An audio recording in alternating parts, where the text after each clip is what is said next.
Unacademy. Let's crack it.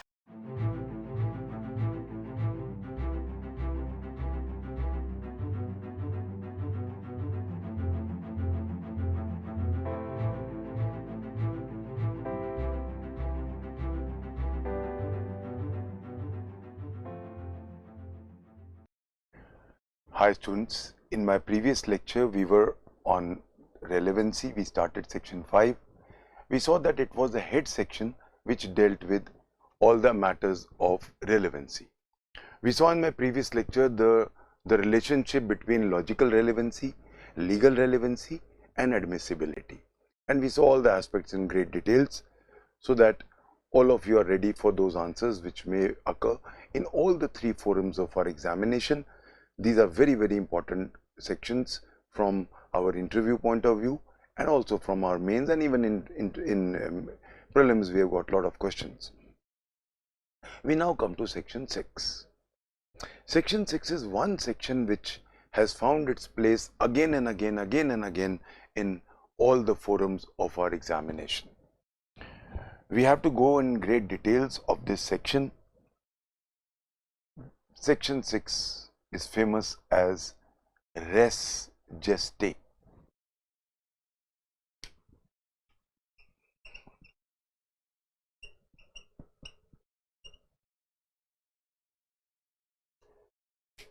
You know, the word res gestae has not been used in this section at all. Res gestae is a Latin term which basically means thing done. ये question भी prelims में आया हुआ है. What is the meaning of the word res gestae? You know, the word res gestae, as I told you, being a Latin term, it's a noun which basically means things done. The origin of this concept and term came up somewhere around 1610. It is basically a rule of evidence. Res gestae is one of the most important topics of Evidence Act, and as I told you, we find it again and again in various stages of our examinations. Let's go to the very basics. Since we can have a complete question of 15 to 20 marks on res gestae in various aspects, I'm going to discuss each and every aspect threadbare on res gestae. Before I'll make you write, because this is one topic which I guess I'll have to give lot of dictations because of the importance of this section. Now, you know, first we must understand the concept. Then I'll make you understand, write. First, let's completely understand concept क्या है res gestae का. You know, जो section 6 से शुरू हो गया, section 5 ने एक बेसिक चीजें बता दी कि वही चीजें रेलेवेंट होंगी जो अब हम बता रहे हैं, end of no others. Section 6 से लेकर सेक्शन 11 तक जनरल रेलेवेंसी से, general matters of relevancy. Section 12 से स्पेसिफिक चीजों की रेलेवेंसी शुरू हो जाती है. फॉर एग्जाम्पल सेक्शन 12 में डैमेजेस आ जाएगा, 13 में कस्टम्स आ जाएगा वगैरह. जब हम कहते हैं जनरल रेलेवेंसीज, तो सबसे इंपॉर्टेंट रेलेवेंसी कौन सी है? कौन सी चीज, कौन से एविडेंस हम मानेंगे कि सबसे ज्यादा रेलेवेंट है? अगर हम कोई भी एक एक्ट को पकड़े, कोई भी एक्ट ले लो, सबसे इंपॉर्टेंट चीज कब होती है? जब वो एक्ट हो रहा होता है, when that act is in progress. एक मर्डर का केस ले लो. The fact in question is whether A has murdered B. सबसे इंपॉर्टेंट एविडेंस कौन सा होगा? जब A B का मर्डर कर रहा था, उस टाइम पे क्या क्या हुआ.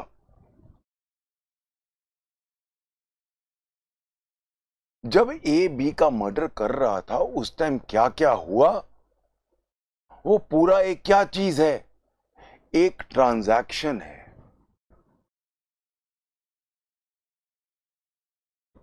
ट्रांजैक्शन ये तो है नहीं कि सीधा गन निकाली और जब जहां से ए ने गन निकाली और बी को कहा मर और गोली चलाई, उतना है।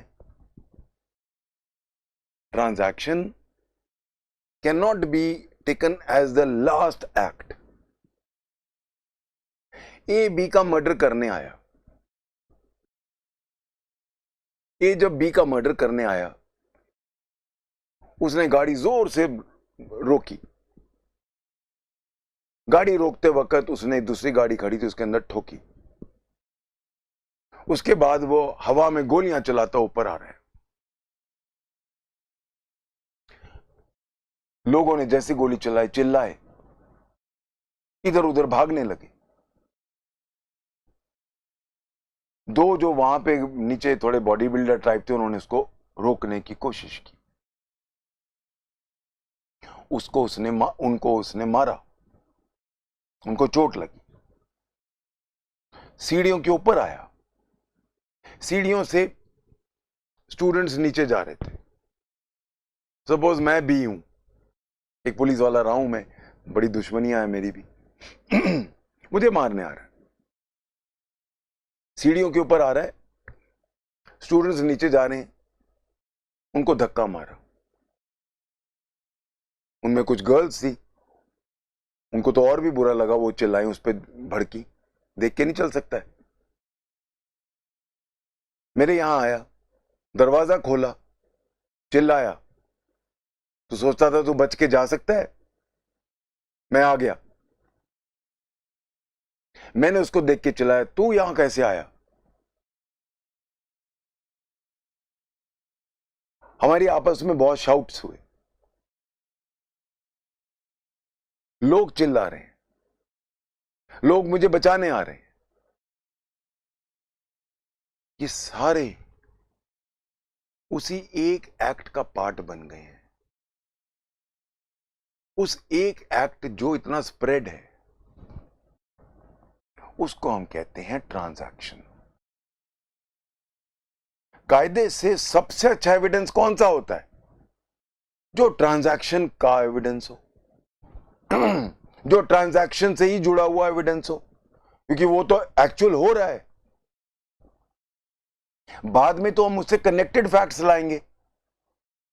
ए की दुश्मनी थी बी से, क्यों दुश्मनी थी, मोटिव क्या था, प्रेपरेशन क्या की उसने, वो तो बाद की बातें हैं। सबसे अच्छा एविडेंस कौन सा है? जो ट्रांजैक्शन के टाइम पे हो रहा है। तो ट्रांजैक्शन के टाइम पे तीन चीजें हो रही हैं, वर्ड्स एंड फ्रेजेस। जैसे दरवाजा खुला मेरा, उसने मुझे कुछ लोग बोले, ये भी बोला कि तूने मुझे मारा था, आज मैं आ गया बदला लेने। लोग चिल्ला रहे हैं, एक्सक्लेमेशंस व्हिच आर स्पॉन्टेनियस। स्टूडेंट्स का मेरे पुलिस कैरियर, जो मेरा आईपीएस का कैरियर था, उससे क्या लेना देना? कोई लेना देना, वो तो बेचारे पढ़ने आए हैं मेरे से। ट्रांजैक्शन कायदे से किसके बीच में थी? ए और मेरे बीच में। कौन जुड़ गए?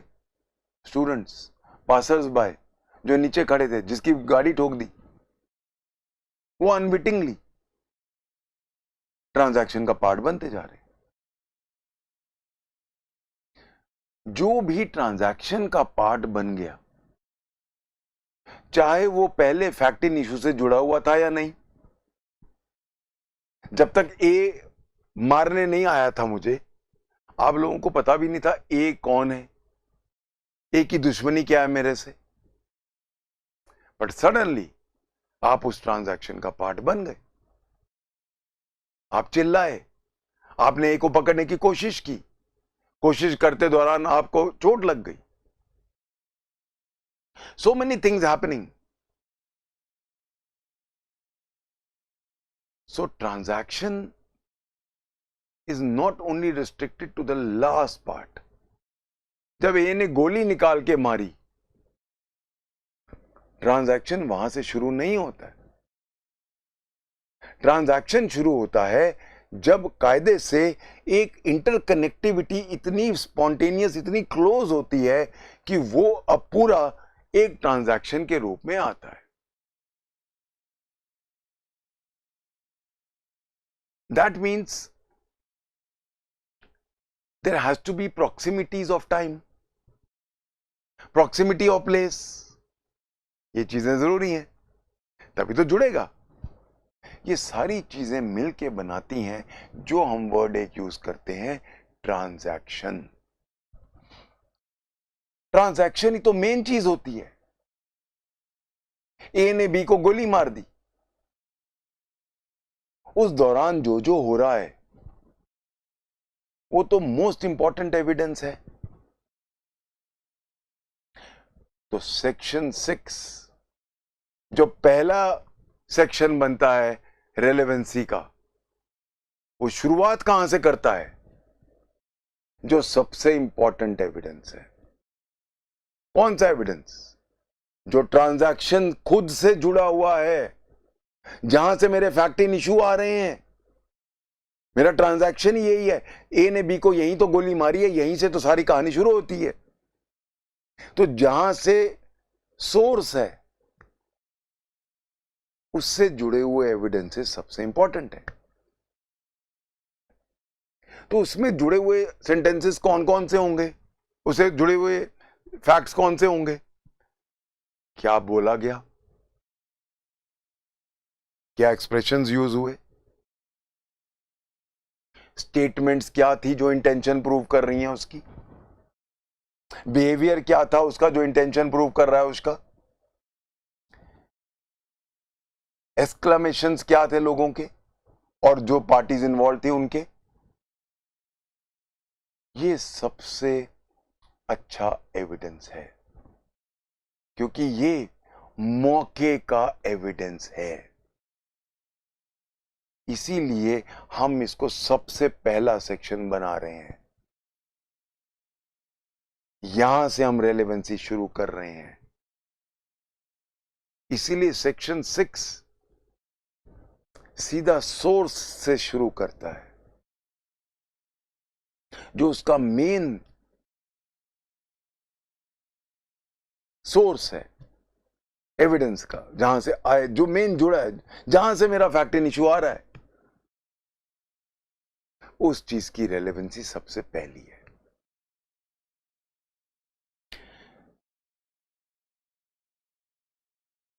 रेस जेस्टी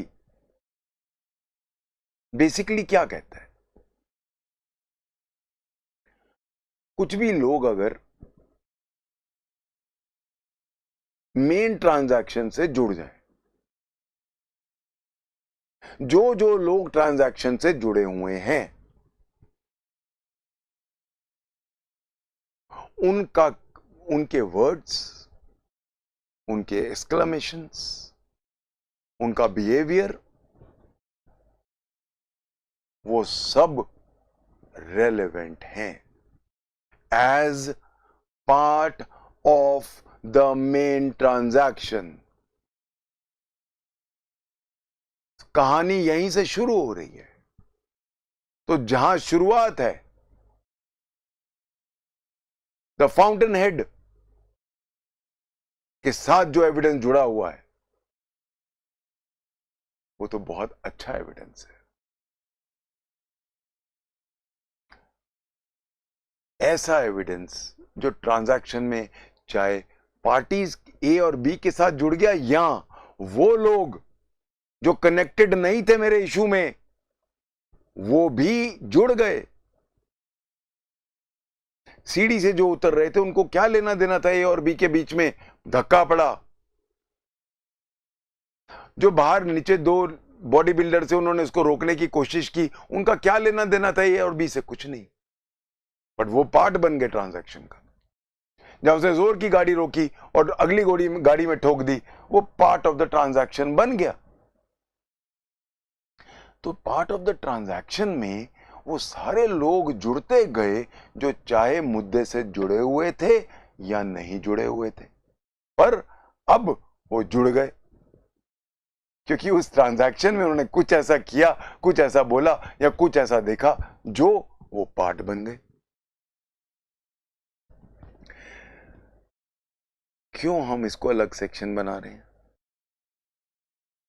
क्योंकि हम शुरुआत कर रहे हैं मोस्ट कंसंट्रेटेड एविडेंस से डाइल्यूशन पे जाएंगे। सेक्शन 6 जो है makes relevant the very fountainhead of the entire aspect. जो मेन हिंदी में क्या कहते हैं, स्रोत हमारा यही है, यहीं से शुरुआत है। ये तो बेस्ट एविडेंस है क्योंकि ये ट्रांजैक्शन से ही जुड़ गया। What is the effect? Effect ये हो गया कि अगर ये प्रूव हो गया कि ये एविडेंस रेस जेस्टी है, ये एविडेंस मेन ट्रांजैक्शन से जुड़ा हुआ है, तो वो evidence most reliable, most dangerous evidence है। इफेक्ट क्या है रेस जेस्टी का? A judgment can be based on evidence which forms part of res gesti. अगर वो फैक्ट इन इश्यू को क्लिंच करता हो, वो काफी है।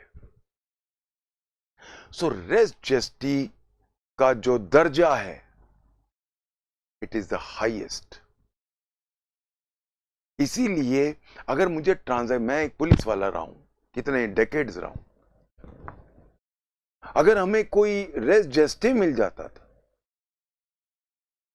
अगर हमें कोई मिल जाता था मौके का evidence,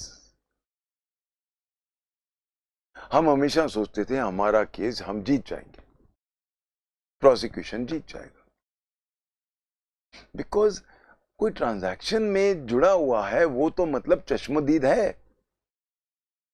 he is present on the spot. उससे बेटर हमें एविडेंस कहां से मिलेगा?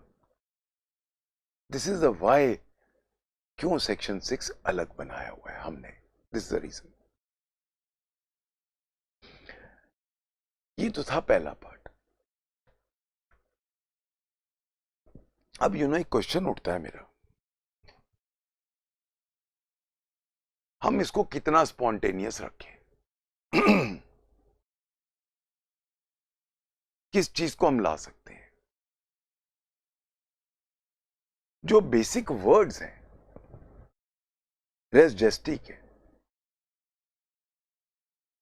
जो फैक्ट हम अभी ला रहे हैं, वो हमारे मेन ट्रांजैक्शन का जुड़ा हुआ मुद्दा है, स्पॉन्टेनियस है, इमीडिएट है। So spontaneity and immediacy are the twin factors which will determine res gestae. अगर जब मैं कहता हूं स्पॉन्टेनियस, ओ ये क्या हो रहा है, ओ मार देगा अभी को, गोली चलाई, सोचने का टाइम नहीं है। What is spontaneous? What is immediate? सोचने का टाइम नहीं है। सोचने का टाइम दे दिया तो मैं उसमें कुछ डिस्टॉर्शन कर दूंगा। डिस्टॉर्शन करने का टाइम नहीं था, ये बेस वर्ड है। There was no time to distort, there was no time available to me to think, add, subtract और distort। वो चीज इतनी स्पॉन्टेनियस है कि उसके अंदर कोई मेरी अपनी तरफ से नमक मिर्च नहीं लगाया। तो जहां एक लड़की का रेप हुआ, जब वो उसका एक्ट, अनफॉर्चुनेट एक्ट चल रहा था, और वो जो चिल्ला रही थी, वो रेस जेस्टी है। पर रेप के बाद वो 3-4 घंटे बाद अपने माँ के पास गई, रोते रोते बताया कि माँ मेरे साथ ये हुआ, वो रेस जेस्टी नहीं है। क्यों? टाइम गैप आ गया। टाइम गैप आने से मैं उसको डिस्टॉर्ट कर सकता हूं। मेरे पास सोचने का वक्त मिल गया। जहां सोचने का वक्त मिल जाए वो रेस्टजेस्टिक से बाहर हो जाता है। सोचने का वक्त कितना मिला? We have a plethora of judgments on this. This whole concept of rest geste, जब पहली बार आया था और अब तक, there has been a sea change. In the initial stages, minutest अगर आपको टाइम गैप आ गया तो रेस्ट जस्टी का बेनिफिट नहीं मिलता था, तो हम उस एविडेंस को रेस्ट जस्टी नहीं मान सकते थे। That is why I am saying the whole concept of rest gesti underwent a huge sea change. अगर हम प्लीज राइट, लिखने की जरूरत नहीं है आपको, मैं आपको सब लिखवाऊंगा, because I know this is one question जो आना ही आना है, किसी भी रूप में आए। जो अर्लीस्ट हमारे पास केस एक आता है जो पे एक एक्सट्रीम दिखती है हमें, वो है एक आर वर्सेस बेडिंग फील्ड का केस है। उसके अंदर एक प्रोस्टिट्यूट का गला काट दिया, वो लड़की गला कटे हुए बाहर आई दूसरे कमरे में, और हैरी ने किया है कह के वो मर गई। ये एक बहुत ही सेलिब्रेटेड जजमेंट है। जस्टिस कॉकबर्न थे, उन्होंने कहा लड़की उस कमरे से इस टाइम कमरे तक आई, उसको सोचने का उसके पास वक्त था। अगर वहीं चिल्लाया होता डोंट हैरी मेरा गला मत काटो, और लोगों ने सुना होता, तो हम मान सकते थे, then we could have said yes.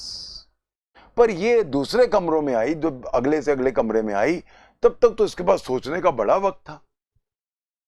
हो सकता है काटने वाला ब्राउन हो, उसका नाम इसने हैरी कर दिया हो। सॉरी, इसको हम रेस्ट जस्टी का बेनिफिट नहीं देंगे। ये एक एक्सट्रीम है,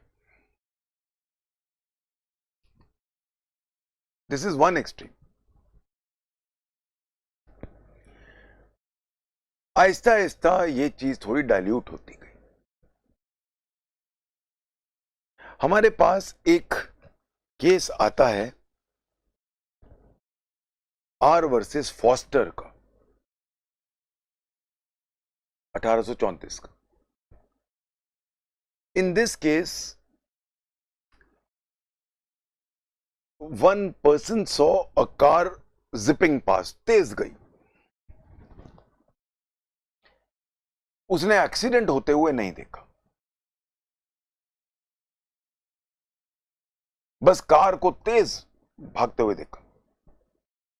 वो मौके पे गया तो एक इंजर्ड पर्सन था वहां। इंजर्ड पर्सन दर्द से कराह रहा था, he was writhing in pen, and said कि वो कार जो गई है उसने मेरा एक्सीडेंट किया है।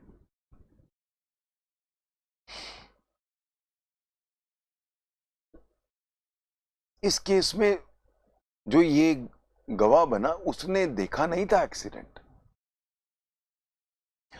जो आदमी मौके, वो एकदम मौके पे भागा गया, और वो आदमी बुरी तरह दर्द में करा रहा था, और उसने कहा उस कार ने मेरा एक्सीडेंट किया है जो भागी है। कायदे से हियर से था, क्योंकि एक्सीडेंट इस गवाह ने नहीं देखा, अपनी आंखों से नहीं देखा, उसने सिर्फ कार को भागते हुए देखा। ये एक लैंडमार्क केस बना कि इसमें ये पहली बार बोला गया कि जहां पे सोचने का मौका ना हो, जहां पे हालात ऐसे हों कि साफ दिखता हो कि सोचने का मौका नहीं मिला, कंकॉक्ट करने का, डिस्टॉर्ट करने का मौका नहीं मिला। तो हम इसको डिस्पाइट द फैक्ट कि ये हियर से एविडेंस है, उसने अपने आप अपनी आंखों से एक्सीडेंट नहीं देखा था। So despite the fact that this is hearsay, still we will allow it as res gesti. तो एक था आर वर्सेस बेडिंगफील्ड, जहां पे सिर्फ दूसरे कमरे तक वो गई, तब भी उसने कहा ना, सोचने का मौका था उसके पास। और एक ये जहां एक्सीडेंट उसने देखा नहीं, तेज कार जाती देखी, फिर वो वहां मौके पे भागा तो वो गिरा हुआ था, चोट में था, बहुत बुरी तरह चोट लगी हुई थी, उसने दर्द में रोते रोते कहा वो आदमी मार गया, वो गाड़ी मार गई। तो कायदे से there has been a dilution, और ये कॉमन सेंस की बात है कि this is a more acceptable way. इसका दूसरा, इसके बाद हमारे पास बड़े इंपॉर्टेंट दो और आते हैं। एक आता है Ratan versus queen, RATTEN versus R। See जब भी हम कहते हैं R versus R basically means regency. Regent क्या होता है? किंग भी हो सकता है, क्वीन भी हो सकता है, तो रीजेंट कहते हैं वहां पे कॉमन लॉ में, तो R का मतलब रीजेंट होता है। ओके, नाउ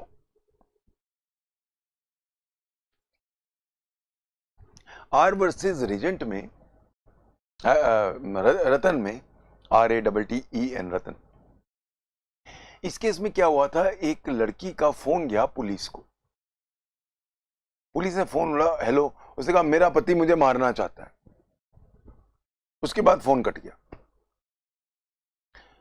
थोड़ी देर बाद हस्बैंड ने रिपोर्ट किया कि मेरी वाइफ एक गन को साफ कर रही थी, एक्सीडेंट से गन गोली चल गई और वो गोली से मर गई, एक्सीडेंट से। Now the fact that she had called up the police, अगर कोई वैसे इंजर्ड होता तो आदमी अस्पताल को फोन करेगा, पुलिस को थोड़ा ना करेगा। तो she had called up the police was taken as a part of the transaction, and now this phone call was taken as a part of res gesti. इसका अगर हम इंडियन काउंटर पार्ट देखें तो एक हमारे पास Ratan Singh versus state of Himachal Pradesh है, और भी बहुत सारे मैं अभी शेयर करूंगा आपसे।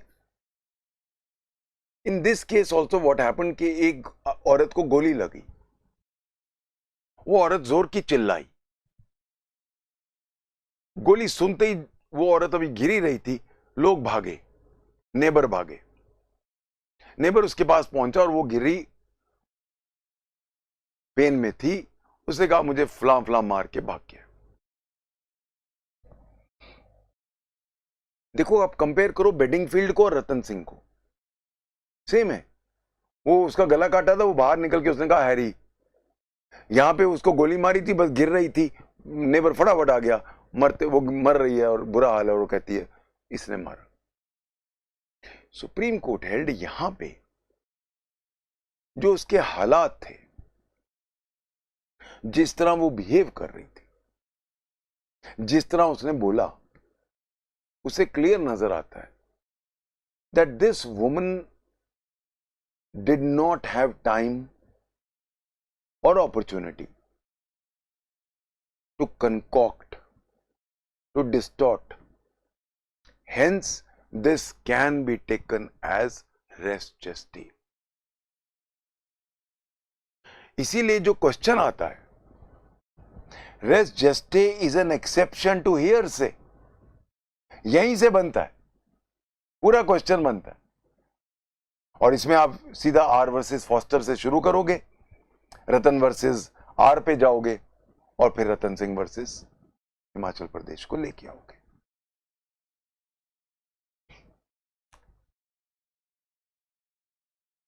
रेस जेस्टी जो है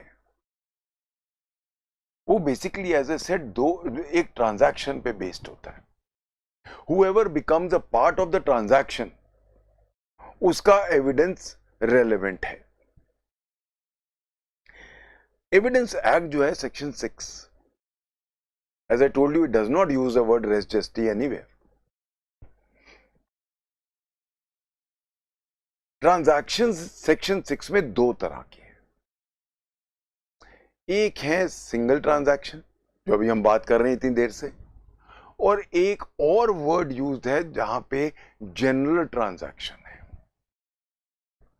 जनरल ट्रांजैक्शंस क्या है? हमने कॉन्स्पिरेसी की, ABCDE ने एक कॉन्स्पिरेसी की, बॉम्ब ब्लास्ट की कि 4 बजे हम बॉम्ब ब्लास्ट करेंगे मुंबई में, 5 बजे हम करेंगे दिल्ली में, 6 बजे करेंगे हम कलकत्ता में, 7 बजे हम करेंगे पुणे में।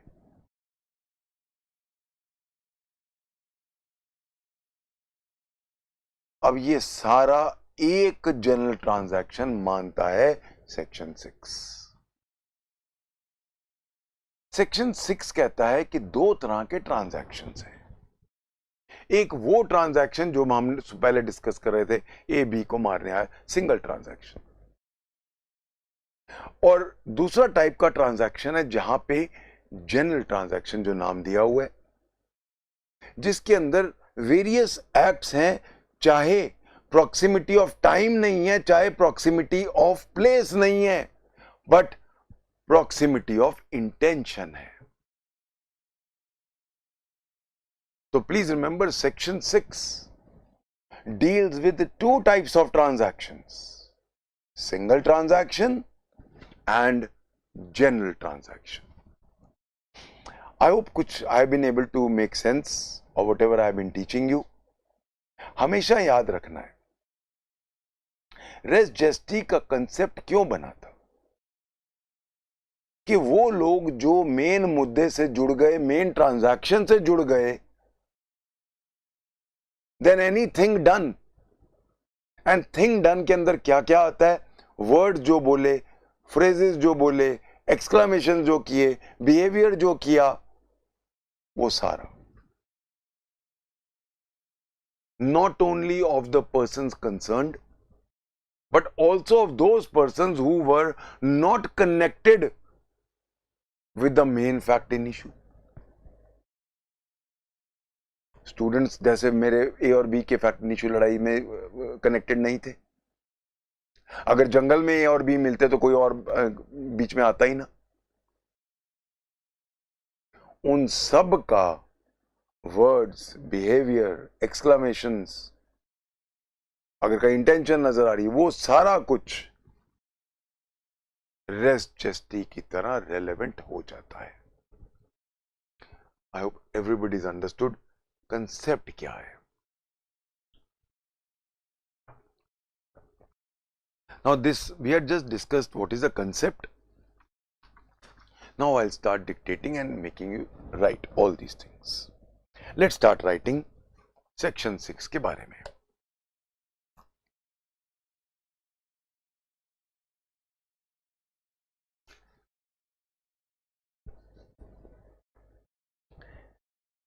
Section 6 invokes the principle of res gestae. In a catena of cases, Supreme Court has reiterated that Section 6 refers to the common law principle of res gestae. The word res gestae is not reflected anywhere in the Indian Evidence Act.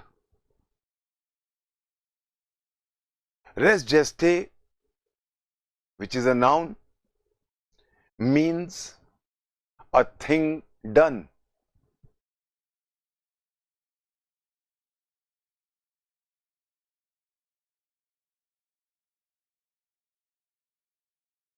A broad definition of res gestae can be given as under: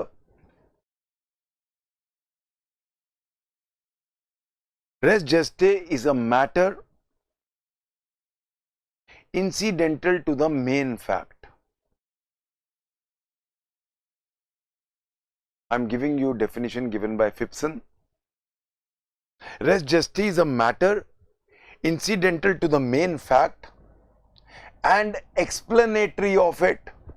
main fact का incidental है, उसी से निकल रहा है और उसको explain भी कर रहा है. So res gestae is a matter incidental to the main fact and explanatory of it, including acts and words which are so closely connected therewith to form a part of the transaction itself, are contemporaneous with the main fact and serve to illustrate its character. So res gestae is a matter incidental to the main fact and explanatory of it, including acts and words which are so closely connected therewith to form a part of the transaction itself, are contemporaneous with the main fact and serve to illustrate its character. There is a distinction to be made between the bare facts in issue and the issue of circumstances and facts which surround them. These are beautiful lines. Phipson is my all-time favorite in Evidence Act. There is a distinction to be made. What is a bare fact in issue? A ने B को गोली मारी, बस. So there is a distinction to be made between the bare facts in issue and the issue of circumstances and facts which surround them. These surrounding circumstances are called res gestae. If they are contemporaneous with the main fact.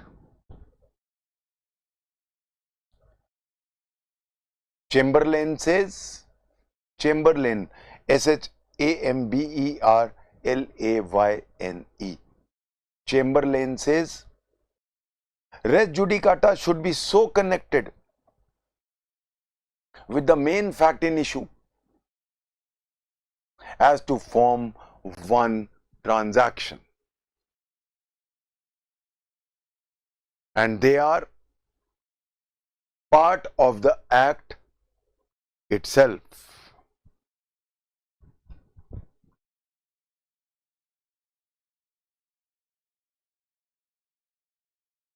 What is a transaction? How do I define a transaction? A transaction is a group of facts so connected together. A transaction is a group of facts so connected together as to be referred to by a single legal name. For example, a crime, etc. Roughly, a transaction may be described as a physical act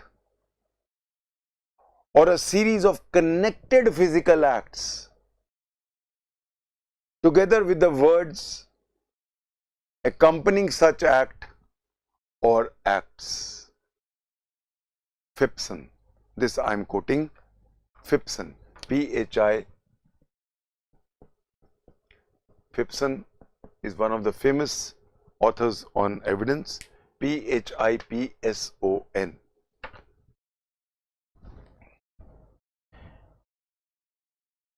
How does the Honorable Supreme Court clarify this concept? G. Vijayvardhan Rao versus State of Andhra Pradesh, 1996 Supreme Court. I quote, "The principle of law embodied in Section 6 Indian Evidence Act is usually known as the rule of res gestae, which is recognized in English law.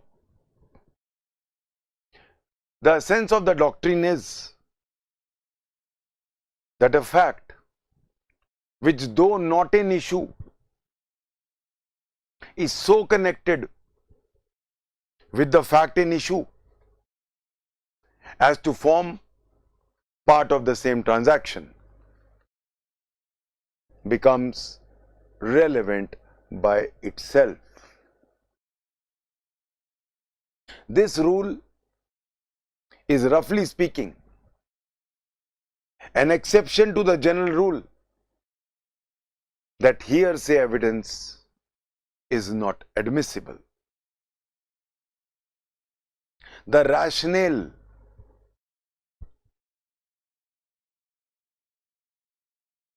of res gestae is spontaneity and immediacy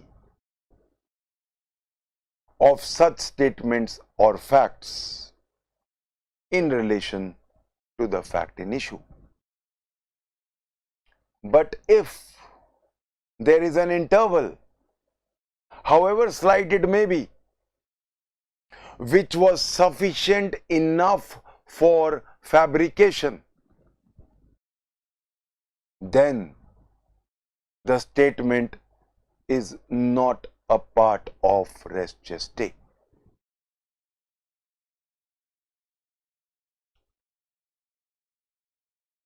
The concept of res gestae has undergone a sea change.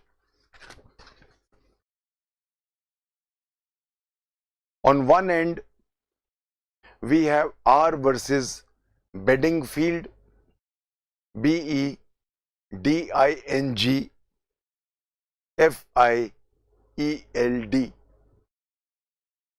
R versus Bedingfield, 1879, where the fact that the deceased had made a statement in the other room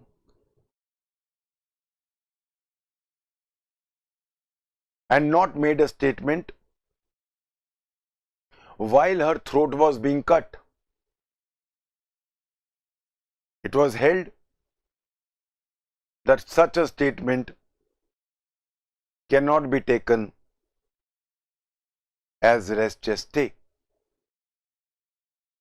However, a much more diluted view was taken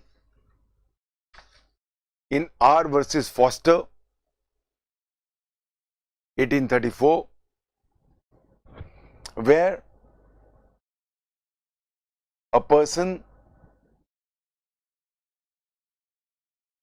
who did not see an accident happen with his own eyes,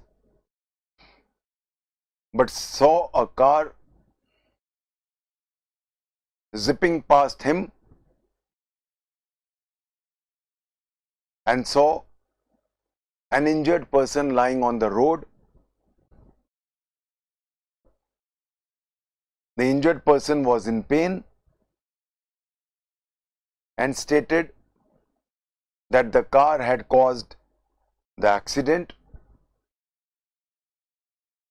It was held that though the witness had not seen the accident per se, however, there was no time and opportunity for fabrication of evidence, as the statement of the injured person was too spontaneous, leaving no room for doubt for any fabrication. Hence, it was accepted as res gestae. If we go to Indian law, Now, before I come to Indian law, please write another one. In Ratan versus R, R-A-T-T-A-E-N, R-A-T-T-E-N, Ratan versus R. In this case, a woman had called up the police and asked, "Get me the police, please." And the phone had disconnected. Later on, the husband of the dead woman claimed that she had died due to an accident with her gun. The fact that she had called up the police was taken as a part of the transaction where the spontaneity and immediacy,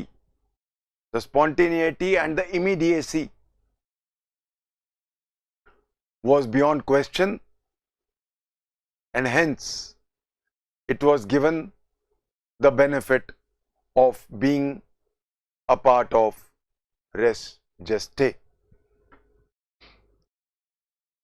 If we come to Indian law,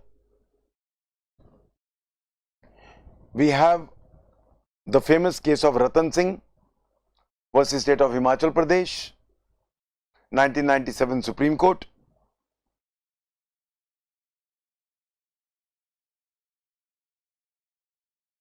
Shikhar versus State of Uttar Pradesh, 1999 Supreme Court.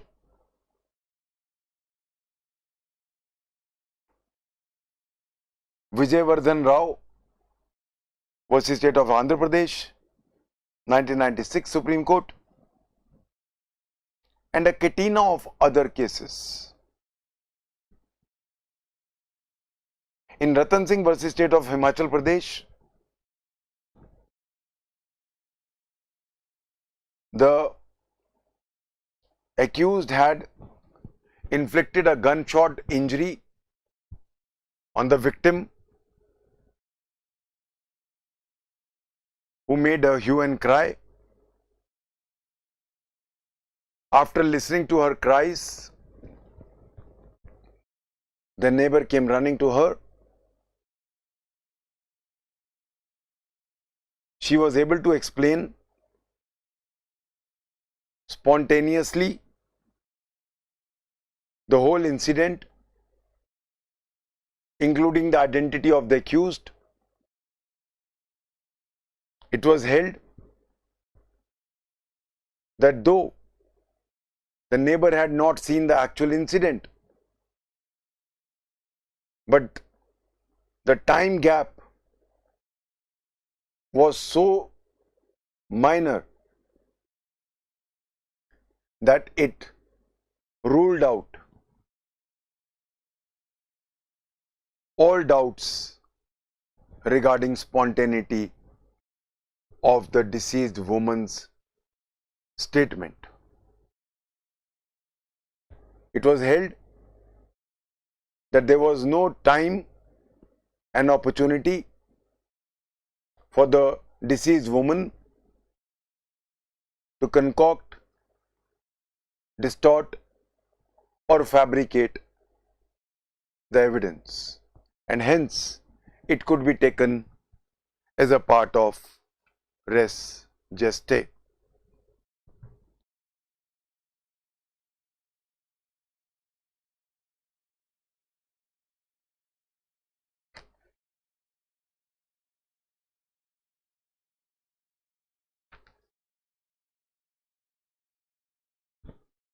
Now, next, please write down.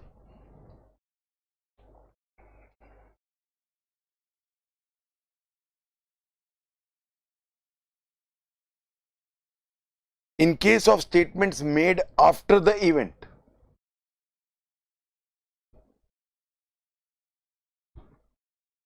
जैसे कि ये रतन सिंह का case है, after the event बोल रही है वो. In case of statements made after the event, it is now the duty of the judge to satisfy himself that the statement was made under conditions and circumstances of spontaneity, and there was no possibility of any concoction.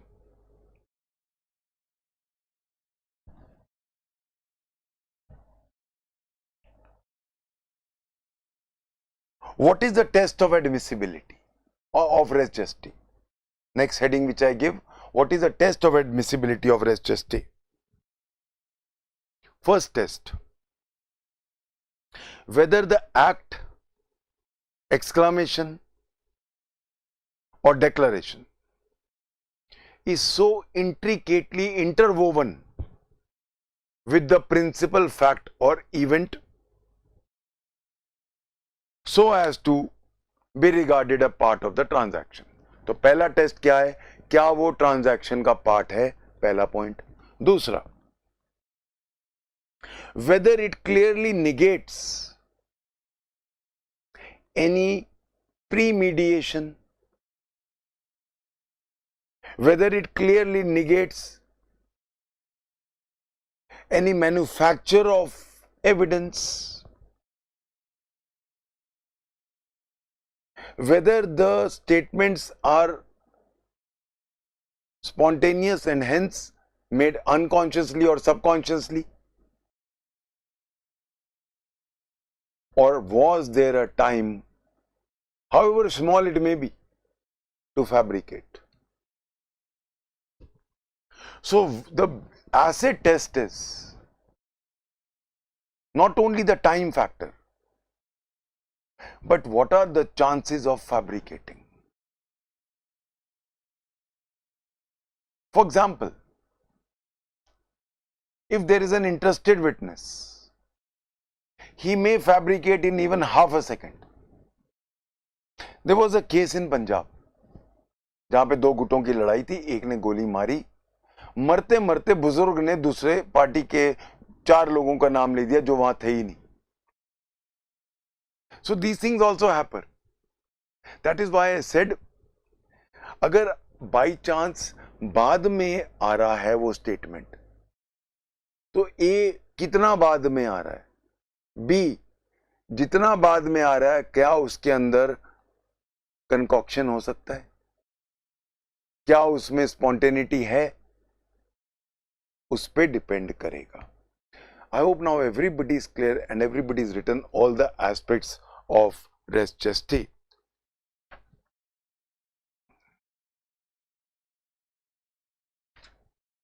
Okay, now that we are clear on these aspects, we go to the second type of transaction.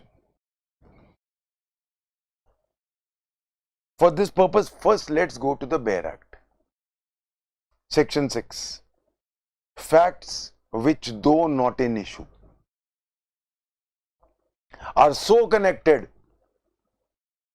with a fact in issue as to form a part of the same transaction. जो अभी हमने पढ़ा, same चीज है. So facts which, though not in issue, get so connected with the fact in issue as to form part of the same transaction are relevant. Whether they occurred at the same time and place, single transaction, or at different times and places, दूसरे type का transaction called the general transaction.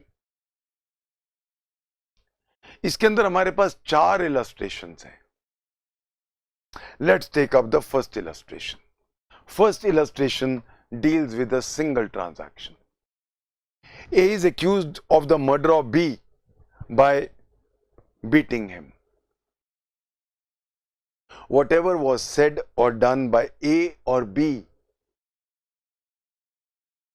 or by bystanders at the beating or so shortly before, गाड़ी उसने रोकी, ठोकी, लोगों को मारा, गोली चलाई, वो सारी चीजें, or so shortly before or after it, भागते वक्त धक्का मार के जा रहा है, लोगों को इंजर करके जा रहा है,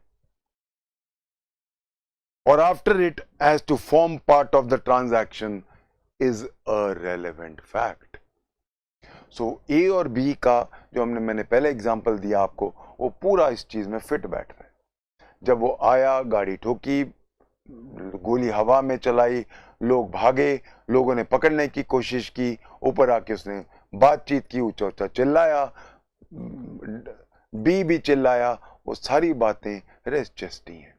उसके बाद वो भागा, भागते वक्त दो लोगों में टकरा के तेज गाड़ी चला के गया, दो गाड़ियों में ठोकता ठोकता भागता गया. ये सारा part of the same transaction है. तो सेम ट्रांजैक्शन के तीन पार्ट्स हो गए.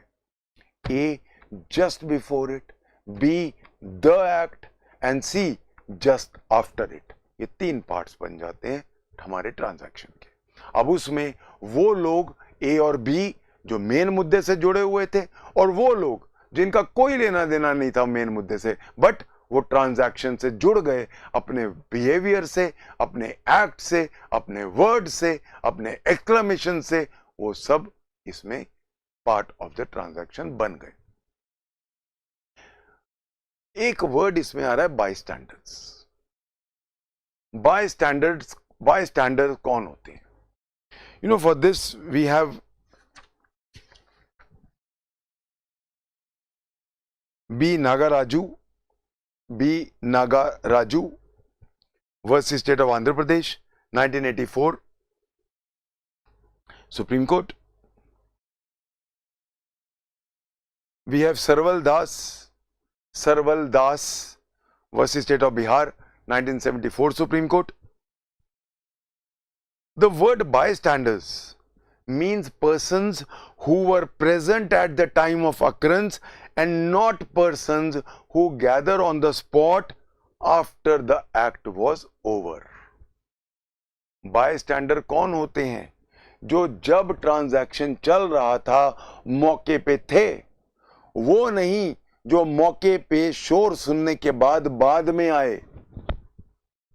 जो मौके पे बाद में आते हैं वो रेस जस्टी का पार्ट नहीं होते हैं. सिर्फ वो लोग पार्ट हैं जो मौके पे मौजूद थे जब एक्ट हो रहा था. सुप्रीम कोर्ट ने कहा है, the cries of the deceased women, cries of the children, neighbors who gathered, and their exclamations are all relevant as res gesti.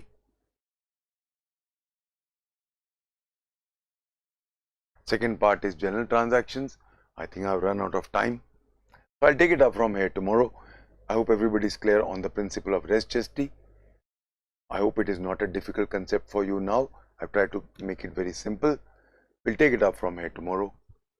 Thank you. God bless.